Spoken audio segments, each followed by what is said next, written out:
یاری مدد اعوذ باللہ من الشیطان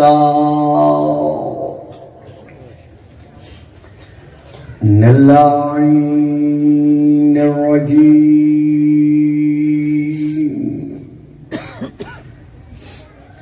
بسم اللہ الرحمن الرحیم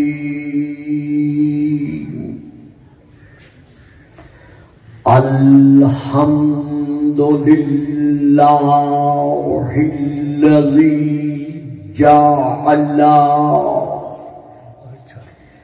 لیلۃ القدر خیر من الف شہر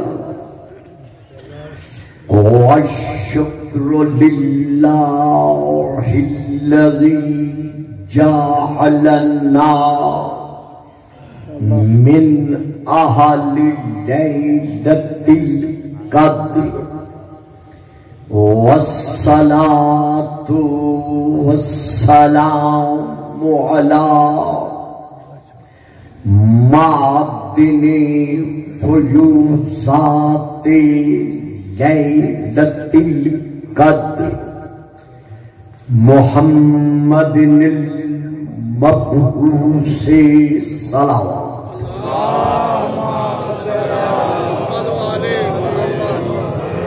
قبل لیلۃ القدر وعلی جواہر علل ما ظہر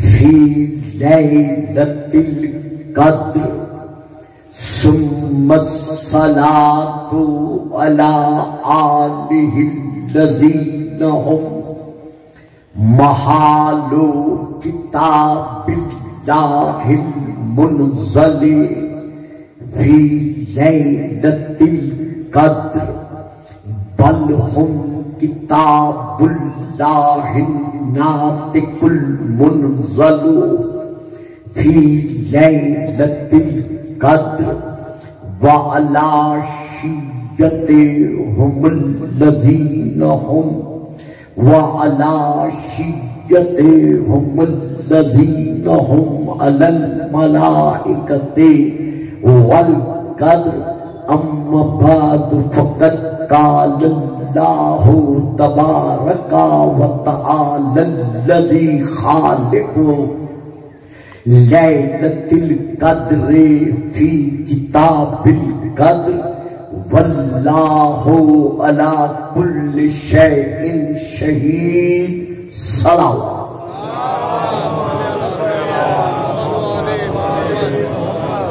نعرہ تکبیر نعرہ تکبیر نعرہ رسالت نعرہ رسالت نعرہ حیدری نعرہ حیدری حسینیت حسینیت یزیدیت یزیدیت بابا دے بلند صلوات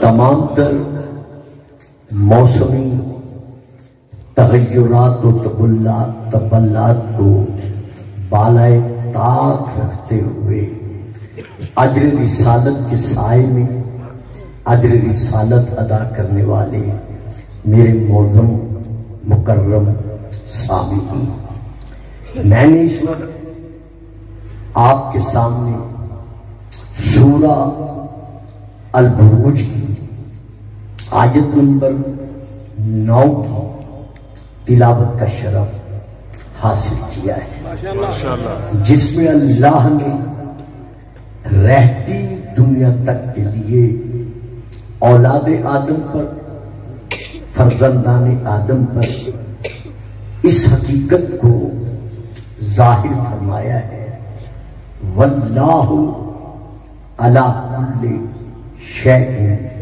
شہید، کہ اللہ کی ذات وہ ذات ہے جو ہر شے پر شہید ہے، گواہ ہے، حاضر و ناظر ہے۔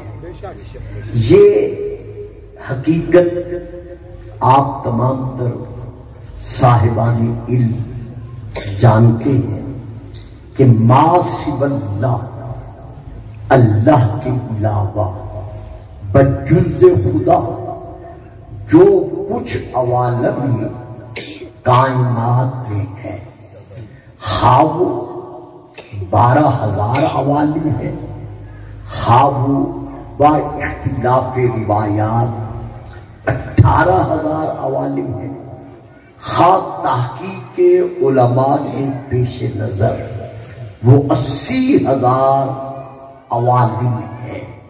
ان تمام عوالم میں جو کچھ ہے وہ شے ہے۔ اسی لیے اللہ نے اپنے لیے ارشاد فرمایا ہے هو اللہ خالق کل شیء، اللہ ہر شے کا خالق ہے۔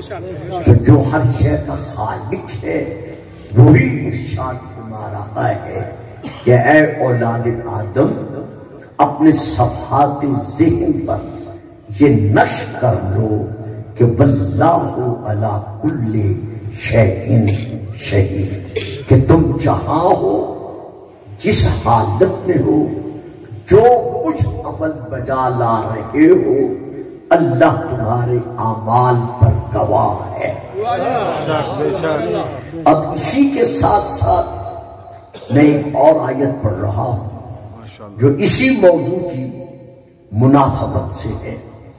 یہ آیت سورہ یونس کی ہے، جس میں اللہ پھر ارشاد فرما رہا ہے ثم اللہ شہید علی ما یفعلون۔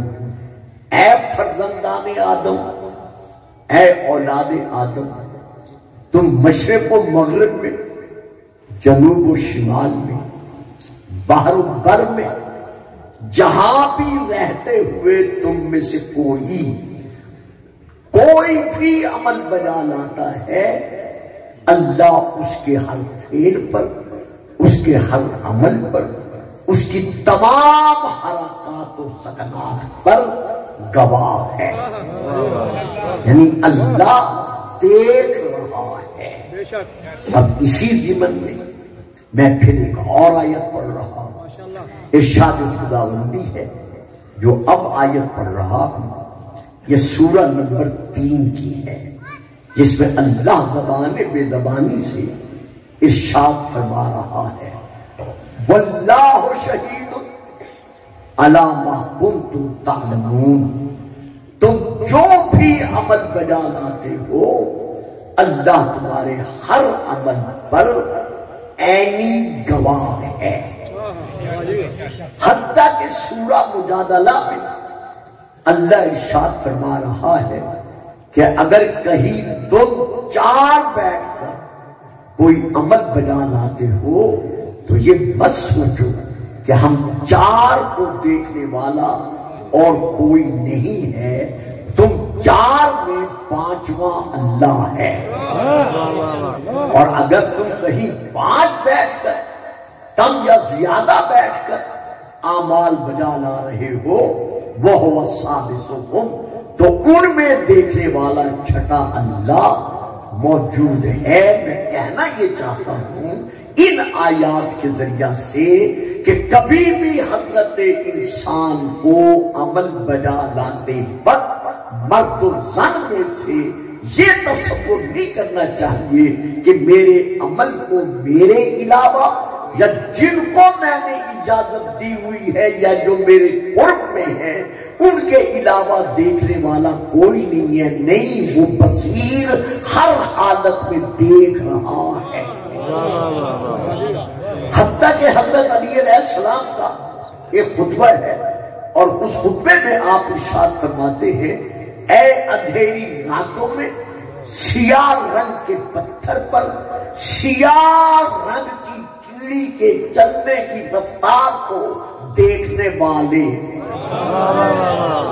اب یہاں جب ثابت ہو گیا قرآن سے کہ اللہ ہر ہمارے عمل پر گواہ ہے، تو ہم دیکھنا یہ چاہتے ہیں کہ شہید کی تعریف کیا ہے، شہید کہتے کسے ہیں، گواہ کی تعریف کیا ہے. با اعتبار لغت اور با اعتبار اصطلاح اس کی بہت تعریفیں ہیں، لیکن میں قرآن کی آیت تلاوت کر کے اس تعریف کو عرض کرتے ہوئے آگے بڑھتا ہوں. ارشاد خداوندی ہے وَشَاهِدَ شَاهِدٌ مِّنْ أَهْلِهَا.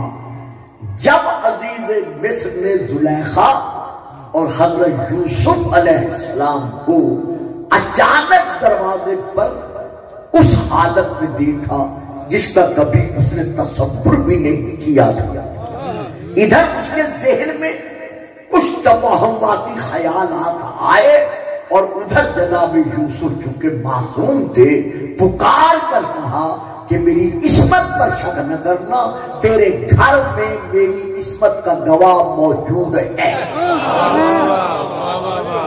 جب کہا کہ خود تیرے گھر میں میری عصمت کا گواہ موجود ہے تو عزیز مصر نے آئینہ حیرت بن کر حیران ہو کر جناب یوسف کی طرف دیکھ کر کہا میرے گھر میں اور تیری عصمت کا گواہ؟ فرمایا ہاں، اللہ نے میری معصومیت کا گواہ تیرے گھر میں رکھا ہوا ہے. کہا وہ کیسے؟ فرمایا وہ جو بچہ جھولے میں سو رہا ہے، جو زلیخا کا خالہ زاد بھائی لگتا ہے، جو اپنے منہ میں انگوٹھا رکھ کر چوس رہا ہے، اس بچے سے پوچھ ہم دونوں میں سے مجرم کون ہے؟ درود پڑھیے گا صلوات. یا حیران ہو کر جناب یوسف کی طرف دیکھ کر کہتے ہیں کبھی اس سن کے بچے بھی، اس عالم کے بچے بھی بولتے ہیں. جو تو مجھے کہہ رہا ہے یہ تیری عصمت کا گواہ ہے، اس بچے سے پوچھ. آپ زیر لب مسکرا کر فرماتے ہیں تو اس فلسفہ سے واقف نہیں ہے، آگاہ نہیں ہے. اللہ نے یہ قانون بنا دیا ہے کہ معصوم کا گواہ ہمیشہ معصوم ہوگا.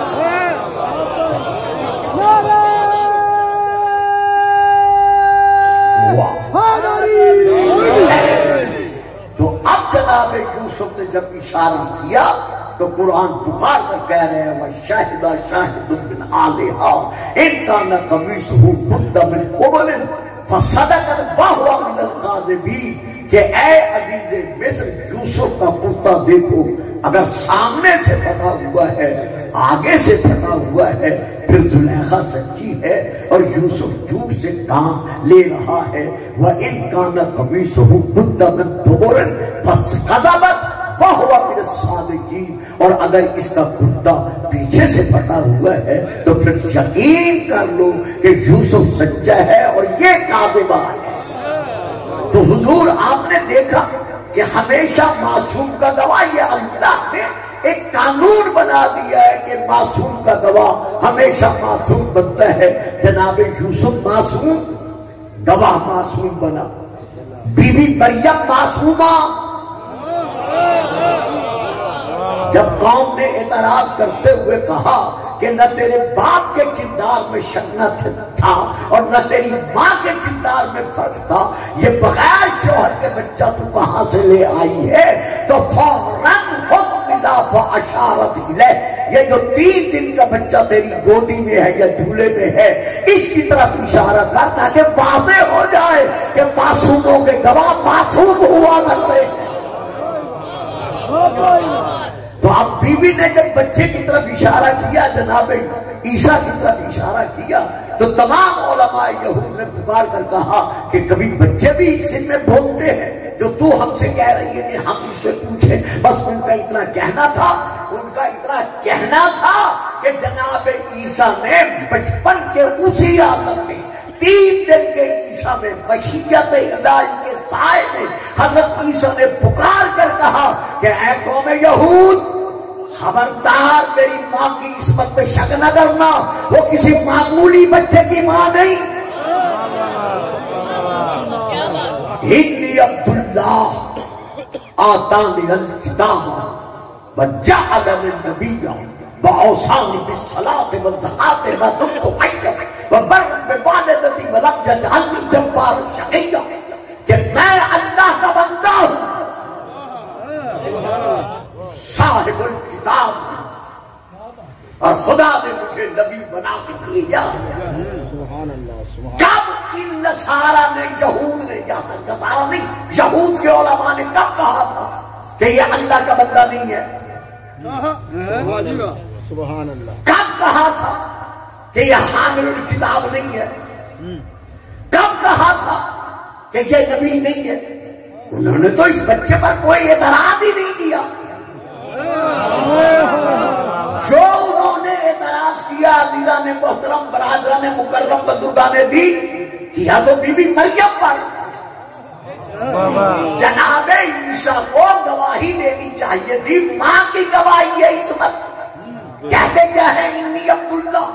اب یہاں رک جاؤ، کیوں کہا انی عبداللہ؟ کہ میں اللہ کا بندہ ہوں۔ ماننا پڑے گا کہ چونکہ عیسیٰ صاحب نبوت تھا، وہ 3 دن کا تھا، لیکن اس کے باوجود جانتا تھا کہ ایک دور ایسا آئے گا کہ یہودی علماء اور یہ یہود قوم میں سے جو بھی میرے پیروکار بن جائیں گے وہ مجھے اللہ کہیں گے، اللہ کا بیٹا کہیں گے۔ تو پہلا فکرہ یہی ادا کیا کہ خبردار میری اطاعت میں آنے کے بعد مجھے اللہ کا بیٹا نہ کہنا، میں اللہ کا بندہ بن کے آیا ہوں۔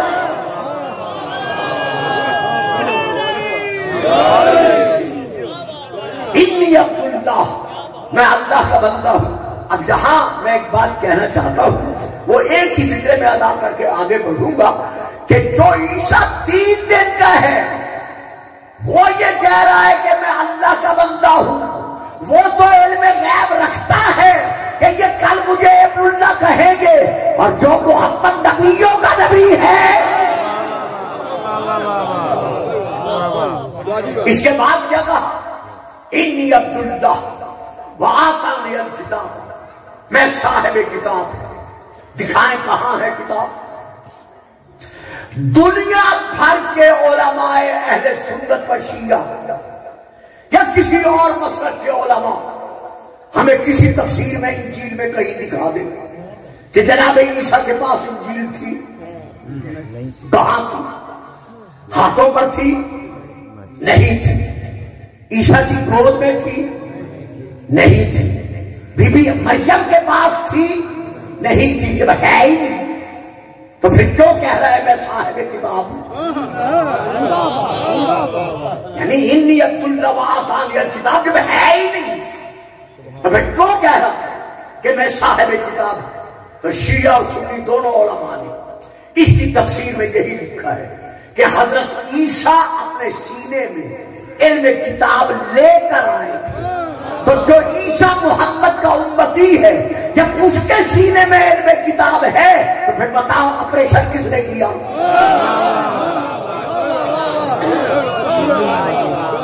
کب جبرائیل آیا؟ اس نے آ کے چھوٹے سے بچے عیسیٰ کے سینے کا آپریشن کیا، دل نکالا، آب کوثر سے دھویا اور انجیل کا علم اس کے دل میں رکھ دیا۔ نہیں ہوا نا آپریشن؟ تو جو عیسیٰ محمد کا امتی ہے جب وہ اپنے علم میں آپریشن کا محتاج نہیں ہے تو جو نبیوں کا نبی ہے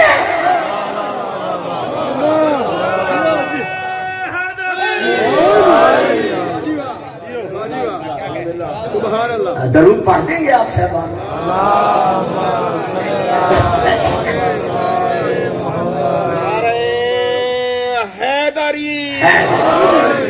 حد ہو گئی ہے۔ حضرت عیسیٰ 3 دن کا جھولے میں رہتے ہوئے ماں کی طہارت کی گواہی دینے کی خاطر حق کلام ہو جائے اور کہے میرے سینے میں علم کتاب ہے تو کوئی شیعہ سنی انکار نہیں کرتا۔ اور اگر علی 3 دن کا محمد کے ہاتھوں پر آ کر محمد کی نبوت کا گواہ بن کر قرآن سنا دے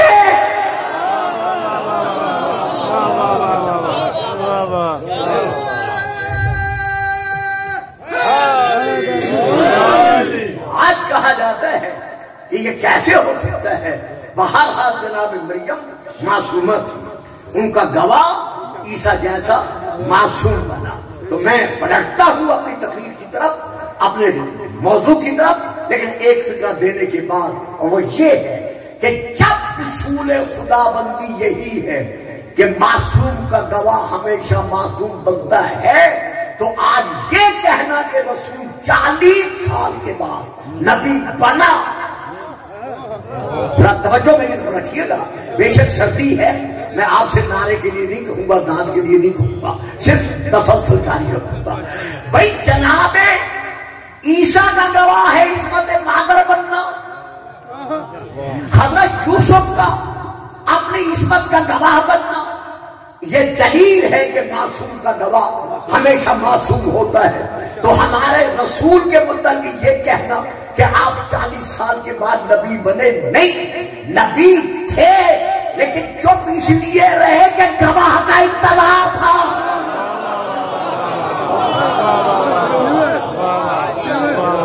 کیونکہ ہمیشہ معصوم کا گواہ معصوم بنتا ہے۔ اب میں پیچھے پلٹتا ہوں اور پھر انشاءاللہ اسی موضوع پر آگے بڑھ کر شاید اس سے منسلک ہو سکوں، اپنے مضمون کو منسلک کر سکوں۔ یہاں میں یہ کہنا چاہتا ہوں کہ اللہ ہر شے پر گواہ ہے۔ اسی طرح شہید کے معنی کیا ہے؟ وَشَهِدَ شَاهِدٌ مِّنْ أَهْلِهَا، زلیخا کے خاندان والوں میں سے ایک بچے نے گواہی دی۔ اب جس نے گواہی دی وہ دیکھ رہا تھا، معلوم ہوا حقیقتاً شہید اسے کہتے ہیں، یعنی گواہ اسے کہتے ہیں جو عینی گواہ ہو، اور اسی کی گواہی قبول کی جاتی ہے۔ سنی سنائی سمائی گواہی پر اعتماد نہیں کیا جاتا، ہمیشہ عینی گواہ کی گواہی کو تسلیم کیا جاتا ہے۔ اب میں پھر ایک اور آیت پڑھ رہا، ارشاد خداوندی ہے فَكَيْفَ إِذَا جِئْنَا مِنْ كُلِّ أُمَّةٍ بِشَهِيدٍ وَجِئْنَا بِكَ عَلَىٰ هَؤُلَاءِ شَهِيدًا۔ میرا حبیب وہ وقت کیسا روح پرور وقت ہوگا، کیسا ایمان افروز منظر ہوگا جب ہم اپنی بارگاہ میں ہر امت کا شہید اپنے سامنے کھڑا کریں گے، یعنی اپنی بارگاہ میں اسے لے آئیں گے۔ تو یہاں شیعہ سنی دونوں کے ہاں تفسیر یہی ہے کہ ہر نبی اپنی امت کے افراد کے اعمال پر گواہ ہے، یعنی جو جس نبی کا امتی ہے وہ نبی اپنی امت کے اعمال و افعال پر شاہد ہے، شہید ہے، عینی گواہ ہے۔ تو اب ہر نبی اپنی امت کے ایک ایک فرد پر گواہ ہے۔ اب آگے کیا ہے؟ وَجِئْنَا بِكَ عَلَىٰ هَؤُلَاءِ شَهِيدًا، اور ہم تجھے ان تمام گواہوں پر گواہ بنا کر لائیں گے۔ یعنی حضرت آدم سے لے کر حضرت عیسیٰ تک ہر نبی اپنی امت پر گواہ ہے۔ اللہ فرما رہا وہ کیسا وقت ہوگا جب ہم تجھے ان تمام گواہوں پر گواہ بنا کر لائیں گے، یعنی آدم سے لے کر عیسیٰ تک ہر نبی معصوم، ہر معصوم کی نبوت کا گواہ ہمارا نبی، اور گواہ کے لیے چاہے عینی گواہ ہے تو ماننا پڑے گا کہ آدم سے پہلے، نوح سے پہلے، موسیٰ اور عیسیٰ سے پہلے عالم انوار میں، عالم بانا میں، عالم ذر میں ہمارا نبی تھا۔ تو اللہ فرما رہا ہے کہ ہم تجھے سب پر گواہ بنا کر لائیں گے۔ تو ہر نبی اپنی امت پر گواہ۔ یہ نبی کون ہے؟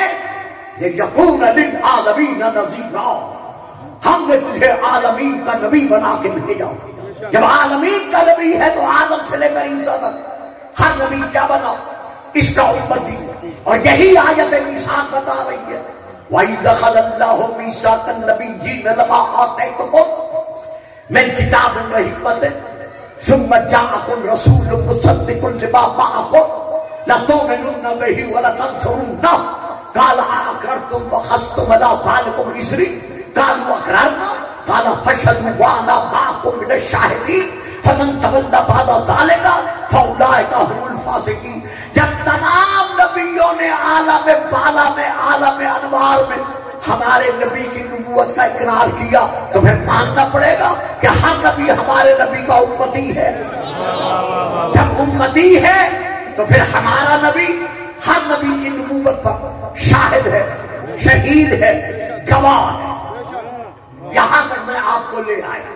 اب میں ایک فکرہ دے کر پھر آگے بڑھنا چاہتا ہوں. تمام انبیاء کی نبوتوں کا گواہ ہمارا نبی ہے، عین گواہ ہے. اول ما خلق اللہ نوری، جب کچھ نہیں تھا میرا نور تھا. تو پھر اب شیعان محمد و آل محمد مسلمانان عالم سے یہ پوچھنے کا حق رکھتے ہیں کہ ہر نبی کی نبوت کا گواہ ہمارا نبی ہے. آؤ ہمیں بتاؤ ہمارے نبی کی نبوت کا گواہ کون؟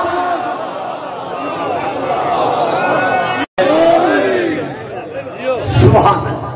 درود پڑھیے گا ذرا سردی سے باہر آ کر سارا.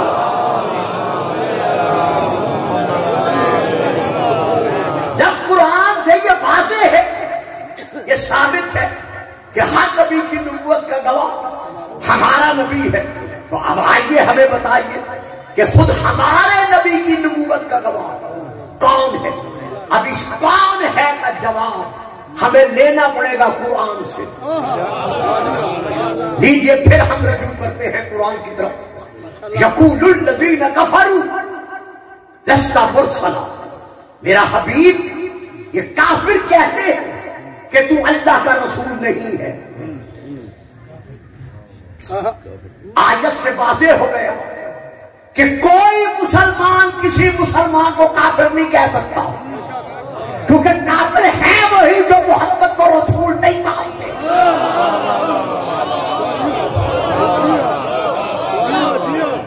آج امت مسلمہ کے درمیان اختلافات کو پیدا کرنے کی خاطر صاحبان اسلام کے درمیان مخالفت کے محلات کو تعمیر کرنے کی خاطر طاغوتی قوتوں کے اشارے پر مسلمانوں کا شیعہ بکھیرنے کی خاطر آج یہ نعرہ لگانا کہ شیعہ کافر ہیں، شیعہ کافر ہیں، شیعہ کافر ہیں. شاید میں یہاں بھی ایک مرتبہ کہہ چکا ہوں، اب پھر زبان سے ادا کر رہا ہوں. اور بابا یہ تو کہتے ہو شیعہ کافر ہیں، جن کو بتا رہے ہو شیعہ کافر ہیں انہیں یہ بھی تو بتاؤ کہ کس کے شیعہ کافر ہیں.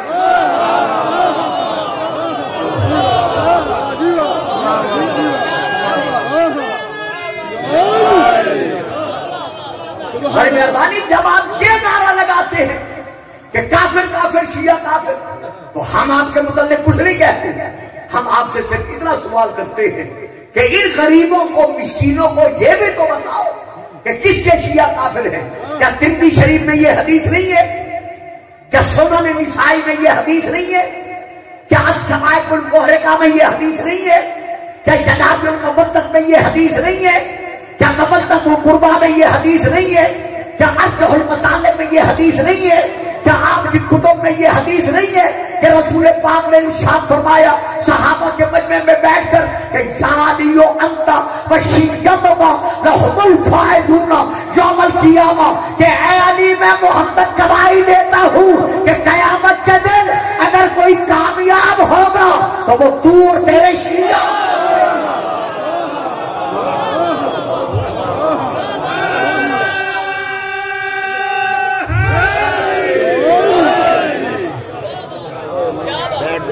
تو جب کتب عامہ مملو ہیں رسول پاک کے اس فیصلے سے، تو آج یہ نعرہ لگانا کہ شیعہ کافر ہے ہم نہیں روکتے، بے شک نعرہ لگائیں، لیکن پہلے ہمیں یہ بتائیں اور اس نئی نسل کو بتائیں کہ کس کے شیعہ کافر ہیں. اگر علی کے شیعوں کو کہو گے کافر تو ایک طرف رسول ہے ایک طرف آپ ہیں. میرے سامنے میں نے بہت سمیٹ کے بات کی ہے کیونکہ میں آگے بڑھنا چاہتا ہوں اور آپ نے خاموشی جو ہے اسے مجھے روک لیا ہے. ایک طرف رسول ہے جتنی کتابیں چاہو ہمارے علماء دینے کے لیے تیار ہیں. جب چاہو، مساجد میں چاہو، مدارس میں چاہو، عدالت میں چاہو، ہمارے علماء سینکڑوں کتابیں، اور وہ بھی آپ کی،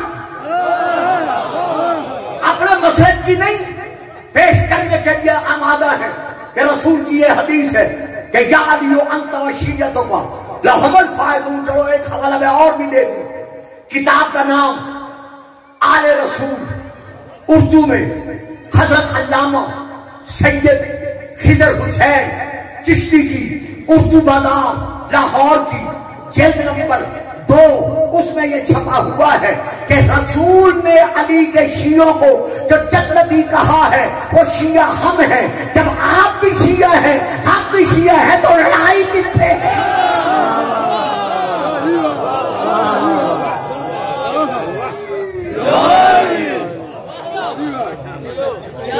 تو جہاں تک تعلق ہے اس بات کا کہ رسول پاک کا یہ فرمان ہے وَمَا يَنْطِقُ عَنِ الْهَوَىٰ إِنْ هُوَ إِلَّا وَحْيٌ يُوحَىٰ. جس رسول کو غیروں نے کاذب نہ کہا، آج اس رسول کے فرمان کو جھٹلا کر شکم پرستی کی خاطر، مادیت کی خاطر یہ نعرہ لگایا جا رہا ہے. بہرحال صاحبان علم شیعہ ہیں یا سنی ہے، اہل حدیث ہے یا کسی اور فرقے مذہب سے ہیں، وہ یہ جانتے ہیں کہ حقیقتیں وہ ہیں جو قرآن اور حدیث کے سائے میں ہمیں کل بھی مل رہی تھی اور آج بھی مل رہی ہیں. تو آئیے رجوع کرتے ہیں قرآن کی طرف. درود پڑھیے گا. صلوات.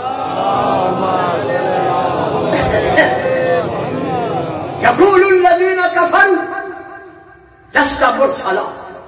میرے حبیب یہ کافر کہتے ہیں کہ تو اللہ کا رسول نہیں ہے. معلوم ہوا کافر وہی ہوگا جو یا تو اللہ کے رسول کو رسول نہ مانے یا رسول مان کر شک کرتا رہے. سبحان اللہ سبحان اللہ. قل کفی باللہ شہیدا.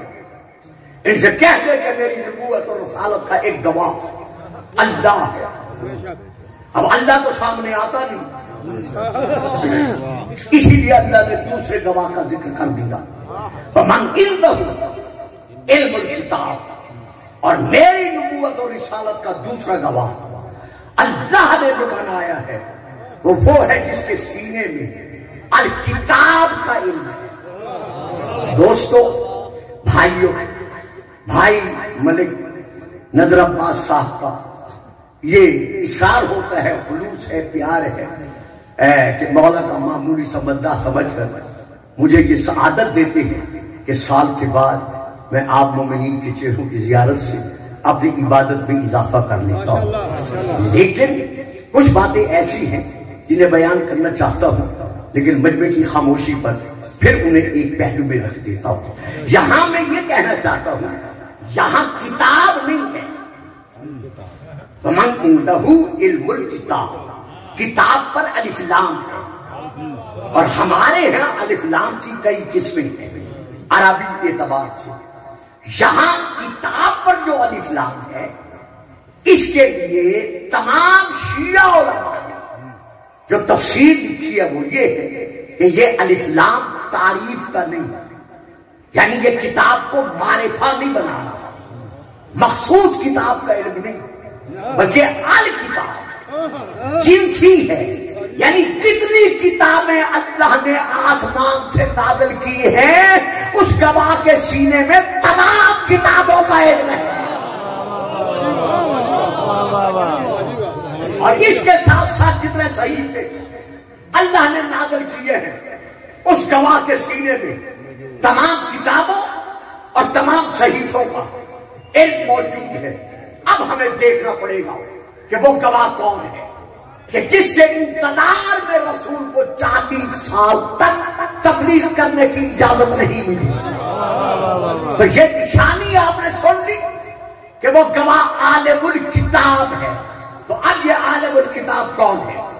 اہل سنت حضرات کے کیسر تیار ہو رہے ہیں، موبائل پہ تقریر دی جا رہی ہے، میں حوالہ دے رہا ہوں، ساری زندگی اپنے حوالوں کا ضامن. پہلا حوالہ حضرت علامہ حافظ ابو نعیم اصفہانی کی کتاب ما نزل من القرآن، وہ جو قرآن میں سے علی کی شان میں نازل کیا گیا فی علی جن، یہ ہے ایک کتاب.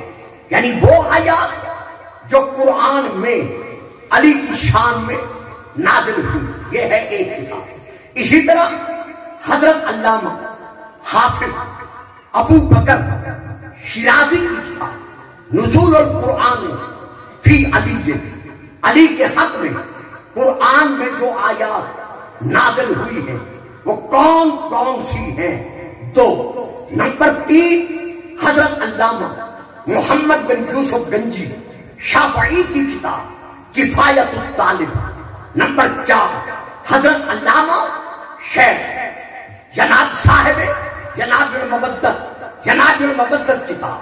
ان سب میں اور اس کے ساتھ ساتھ اردو میں انجح المطالب یعنی جناب المبدت کے شیخ سلیمان قندوزی حنفی علیہ الرحمہ کی کتاب مطبوعہ بیروت لبنان، اور اردو میں سے کتاب کا نام ہے انجح المطالب حضرت علامہ عبید اللہ امرتسری کی کتاب.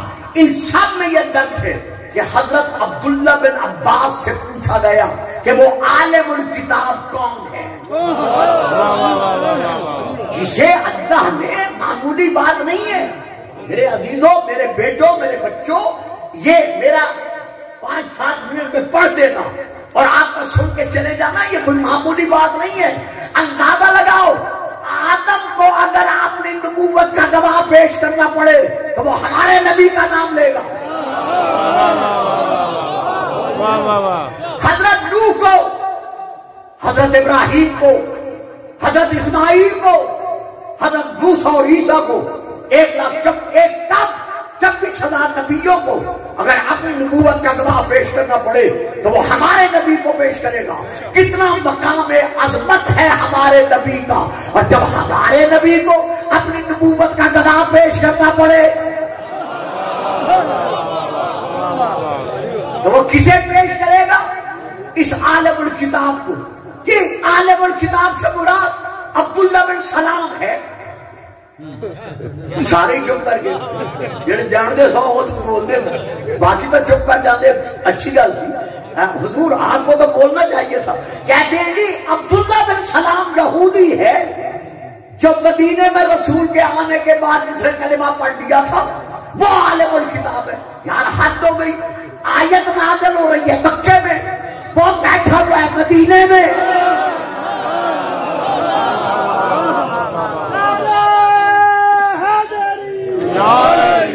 لیکن حقائق پر پردہ ڈالنے کی خاطر یہ روایت گھڑ دی گئی کہ اس سے مراد عبداللہ بن سلام یہودی ہے. نہیں، یہ کتابوں میں نام لے چکا ہوں کہ اس سے مراد کون ہے. اب اس کا راوی کون ہے؟ حبر الامت، امت محمدیہ کے سب سے بڑے عالم حضرت عبداللہ بن عباس رضی اللہ تعالی عنہ، ان سے جب پوچھا گیا کہ فرمائیے اس عالم الکتاب سے مراد کون ہے، تو انہوں نے پکار کر کہا نزلت فی علی ابن ابی طالب 300 آیتن. ارے تم ایک آیت کے متعلق پوچھتے ہو؟ علی تو وہ ہے جس کی شان میں 300 آیات. سردی سے ہٹ کر نعرہ نہیں لگاؤ گے سردی کو چھوڑ کر. علی کی شان میں تو 300 آیات نازل ہوئی ہیں، اور ان 300 آیات میں سے ایک آیت یہ بھی ہے وَمَنْ عِنْدَهُ عِلْمُ الْكِتَابِ، اس سے مراد علی ابن ابی طالب ہے. یہ ہے ایک حوالہ اہل سنت کے جو میں نے دیے ہیں. اب میں نام لے رہا ہوں اہل شیعہ کی کتاب کا. حضرت علامہ آیت اللہ رجب علی کرسی، ان کی یہ کتاب ہے جس میں 500 آیات انہوں نے لکھی ہے، اور ہر آیت کے ساتھ اہل سنت کا حوالہ ہے کہ یہ آیات علی کی شان میں نازل ہوئی ہے. اب میں ایک اور کتاب کا نام لے رہا ہوں. یہ کتاب ہے ہمارے شیعہ علامہ حضرت علامہ سید ہاشم بحرانی کی، کیونکہ یہاں مدرسہ بھی ہے اور یہ علاقہ میں جانتا ہوں. آغوش علم کے آپ پر مدعا ہے. بولنا نہ بولنا اور بات ہے، لیکن لینا اور بات ہے، جس سے میں اچھی طرح آگاہ ہوں کہ آپ لے رہے ہیں. یہ حضرت علامہ آیت اللہ ہاشم بحرانی وہ ہے جن کی تفسیر کا نام ہے البرہان، جو شیعہ مذہب کی مسلک کی سب سے بڑی تفسیروں میں سے ایک تفسیر ہے عربی میں. تو ان کی کتاب کا نام ہے اللوامع النورانیہ. اس میں انہوں نے لکھا ہے کہ 552 آیات علی کی شان میں اللہ نے قصیدہ بنا کر نازل کی ہے. اب آگے لکھتے ہیں کہ اگر کسی کو علی کی برابری میں لانا ہے تو ایک دو آیات ان کے لیے بھی دکھا دو.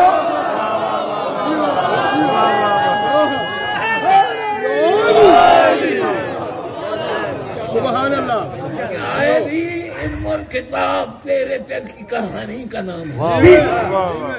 شاعری کتاب تیرے دل کی کہانی کا نام ہے. تفسیر تیری چھولا بیانی کا سبحان اللہ. فردوس تیرے باغ جوانی کا نام ہے. رب کر دیا فلک نے زمین کا نہیں رہا یاری جو تجھ سے پھر کیا وہ کہیں کا. ماشاء اللہ. سلامتی ہو جی. نعرہ تکبیر. پوری قوت کے ساتھ نعرہ لگائے. نعرہ تکبیر. نعرہ رسالت. پوری قوت کے ساتھ نعرہ حیدری. صاحبان علم، میں نے عرض کیا تھا نا کہ آپ سب صاحبان فہم و فراست ہیں. اسی لیے کہ یہ زمین یہ سرزمین شیعت کو پروان چڑھانے والی اس علاقے میں سرزمین ہے. میں پھر کتاب کا نام لے رہا ہوں. کتاب کا نام ہے سلونی سلونی. یہ کتاب کا نام ہے. مطبوعہ بیروت لبنان. عربی میں یہ کتاب چھپی ہوئی ہے. اس کی جلد نمبر ہے 1، صفحہ نمبر ہے 205. میں وہاں سے لے کر پڑھ رہا ہوں کہ یہ عالم الکتاب کون ہے. وہ علی ہے جس کا دعویٰ ہے انا هو الذی. بیٹا او بیٹا آرام سے بیٹھو نا، ادھر ادھر نہیں دیکھو ورنہ دو کانوں میں سر دے دوں گا. درود پڑھیے گا. حضرت علی علیہ السلام ارشاد فرما رہے ہیں اپنے خطبے میں خطبہ نہیں پڑھ رہا، صرف وہ جو موضوع کے ساتھ متعلقات ہیں ان کو بیان کر رہا ہوں. آپ فرماتے ہیں انا هو الذی عنده علم الکتاب. لوگوں خبردار، میرے علم پر کبھی شک نہ کرنا. میں وہ علی ہوں جس کے علم کا گواہ اللہ.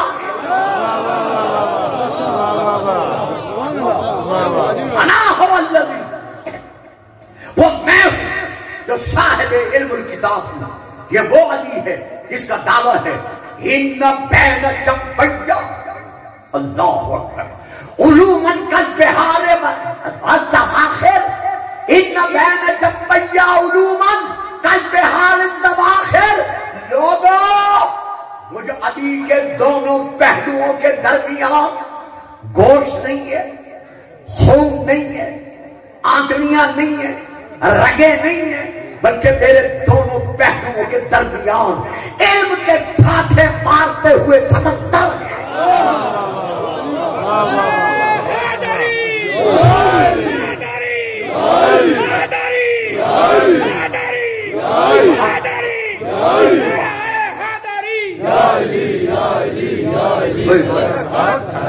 یہ وہ علی ہے جو اپنے خطبے میں فرما رہے ہیں ینحدر عن السیل ولا یرقع لج الطیر.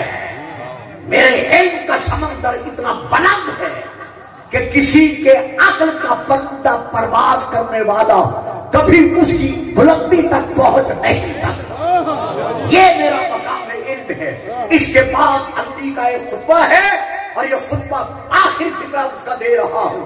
اشارہ الی صدر، علی نے اپنے سینے کی طرف اشارہ کر کے ارشاد فرمایا کیفا بولیا علم، میرا سینہ کس طرح علم کا خزانہ بنا دیا گیا ہے.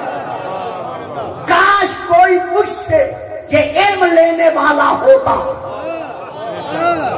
نہیں، میں یہاں جلدی نہیں کروں گا، خطابت کے رنگ میں نہیں پڑھوں گا، میں بڑا سمجھا کے پڑھوں گا. حضرت علی علیہ السلام کوفے میں رہتے ہوئے جب خارجیوں نے آپ کے خلاف خطبات پڑھنے شروع کیے تو آپ رات کے اندھیرے میں اٹھ کر باہر کوفے کے باہر جا کر بیابان میں کنووں میں منہ ڈال کر آپ فرماتے، سنو آج تک مجھے کسی نے پہچانا نہیں. تو یہاں آپ نے ارشاد فرمایا کیفا مولع علم وجدت لہ طالبا، کس طرح میرا سینہ علم کا مملو خزینہ ہے، کاش کوئی مجھ سے میرا علم لینے والا ہوتا. بابا جو علی کا علم نہیں سمجھ سکے وہ علی کی برابری میں کیسے اتر سکتے ہیں؟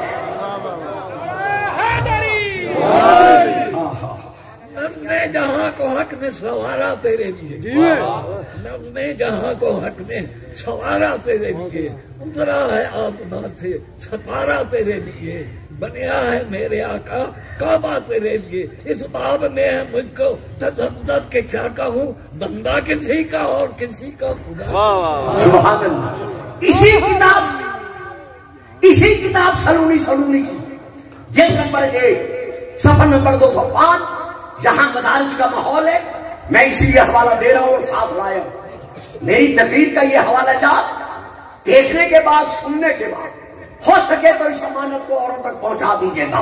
حضرت علی علیہ السلام ارشاد فرما رہے واللہ لا شئت ان اخبر کل رجل منکم بمخرجہ ومالجہ وجمیع شانہ لفعلت. لوگوں، اگر میں علی ابن ابی طالب چاہوں تو اللہ کی قسم میں تم میں سے ہر ایک کو بتا سکتا ہوں کہ تمہاری ابتدا کیا ہے اور انتہا کیا ہے.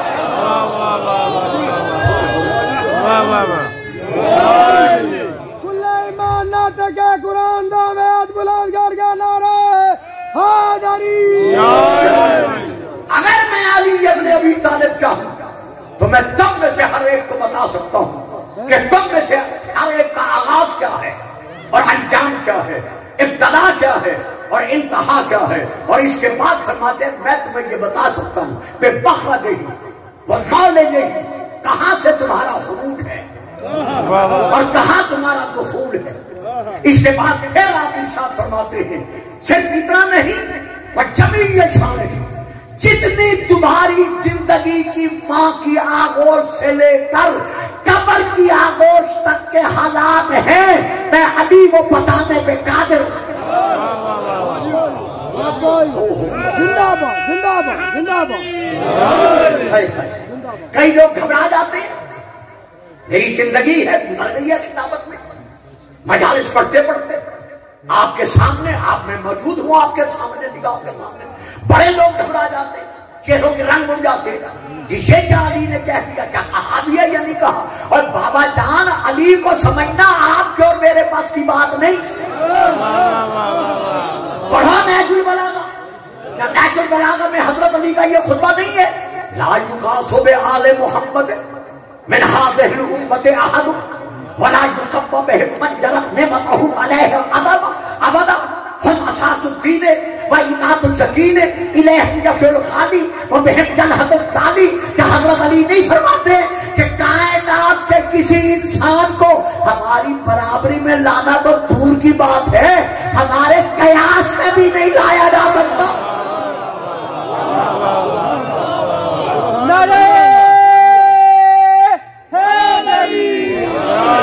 یہاں میری اس مجمع میں ہو سکتا ہے سردی کی وجہ سے کچھ لوگ چپ کر گئے ہیں اور میں غلط فہمی میں مبتلا ہو گیا ہوں، کیونکہ مجھے نہیں ہونا چاہیے. میں پھر حوالہ دے رہا ہوں، اہل سنت کے بہت بڑے فلسفی، بہت بڑے منطقی، بہت بڑے محدث، بہت بڑے مفسر، بہت بڑے خطیب علامہ خلیل بن عمیر بن عامر بن تمیم، جب اس سے کہا گیا کہ آپ اتنے بڑے علامہ ہیں، آپ ہمیں بتائیں کہ آیا علی کا مقام وہی ہے جو بیان کیا جاتا ہے؟ کہتے ہیں نہیں، بیان کرنے والے کچھ نہیں کر سکتے. میرا چونکہ مجھے موضوع طرف پلٹنا تھا اور آپ کی وجہ سے ایک ہر جگہ پہ میں رکتا چلا جا رہا ہوں. کہتا ہے نہیں، علی کے فضائل بیان کرنے والے کچھ بھی علی کے فضائل بیان نہیں کر سکتے. اس کے سامنے ہی حیران ہوتے ہیں کہ یہ آپ نے کیا کہہ دیا. اتنے بڑے استاد اور علماء ہو کر، فلسفی منطقی علامہ ہو کر آپ کہتے ہیں علی کے فضائل بیان کرنے والے کر ہی نہیں سکتے. کہتے ہیں بھائیو ذرا اندازہ لگاؤ، جس کے فضائل اس کے حکمداروں نے اس لیے چھپائے کہ کہیں قتل نہ کر دیے جائیں. جس کے فضائل اس کے ماننے والوں نے اس لیے چھپائے کہ کہیں حاکمان وقت ان کو قتل نہ کر دے، اور جس کے فضائل اس کے عدووں نے، دشمنوں نے اس لیے چھپائے کہ کہیں لوگ ان کو بھول نہ جائیں. اور میرے کو تمہارے نام نہیں آتے، حالانکہ بڑے عرصے سے میں اتنا آدھا پیا، اور وہ ادھر بھائی کے پاس آتا تھا، پھر ادھر آنا شروع ہو گیا، لیکن نام کسی کے بھی نہیں آتے سوائے ایک دو ناموں کے، جو ورنہ میں نام لے کے بات کہہ دیتا. کہا تھا نا، ہاں غلام عباس بھائی کے پاس بھی آتا تھا، پھر یہاں بھی بڑے عرصے سے پاس آ رہا ہوں. ایک کہنے والے نے کہا تھا نا، جب وہ خطبہ جڑے نہ سمجھا نا بھائی، وہ ناراض نہ ہو نا، جو داد دے یا نعرہ لگائیں ان سے اب یا پھر پوچھے نا. ایک شخص مدینے کا گورنر تھا، وہ مسجد میں بیٹھ کر نماز کے بعد جب حضرت علی کے لیے کچھ کہنا چاہتا تھا، ادھر ادھر کی باتیں تو اس کی زبان میں لکنت آ جاتی تھی. میں نام علی کہتا تو سارے ہی چپ کر گئے. جب اس کی زبان میں لکنت آ جاتی تھی، بیٹا شاید آپ نام لے لیں گے، باقی بھی لے لیں گے، تو اس کے بیٹے کا نام تھا عمر، یعنی اس کا اپنا نام تھا عبدالعزیز. چلو اب میں نے بات کھول دی.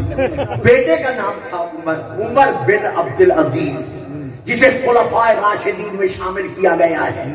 یہ بنی امیہ میں سے تھا، تو اسے خلفائے راشدین میں ہمارے بھائی شمار کرتے ہیں. تو اس عمر نے جب باپ کو دیکھا کہ جب بھی علی کے حق میں ادھر ادھر کی باتیں کرنے لگتا ہے تو اس کی زبان میں لکنت آ جاتی ہے، تو گھر آ کر کہا بابا جان کیا وجہ ہے، آپ بڑے فصیح ہیں، بڑے بلیغ ہیں، لیکن جب علی پر شک کرنے کا وقت آتا ہے تو آپ کی زبان گڑکھڑا جاتی ہے اور ساتھ نہیں دیتی. کہا بیٹا میری زندگی میں کسی کو نہ بتانا، علی کو چھوڑ کر عبادت رہتی کہاں ہے.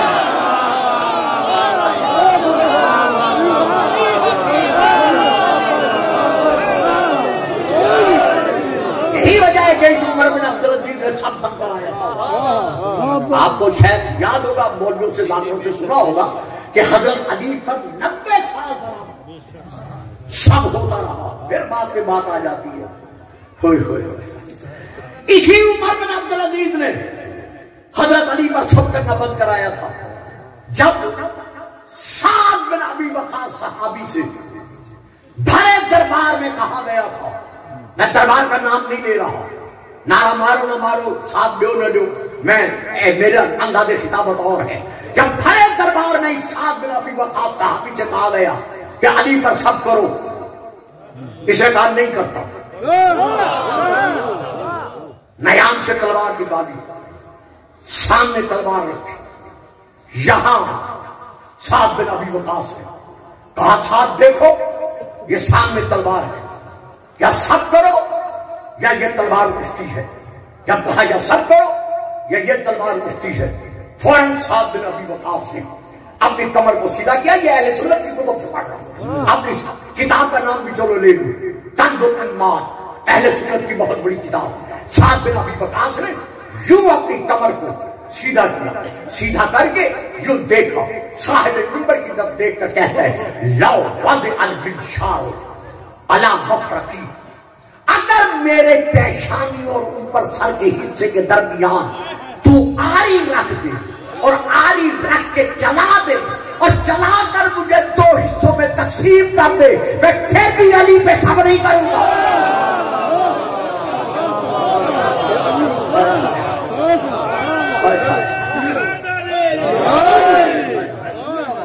بچوں کبھی کبھی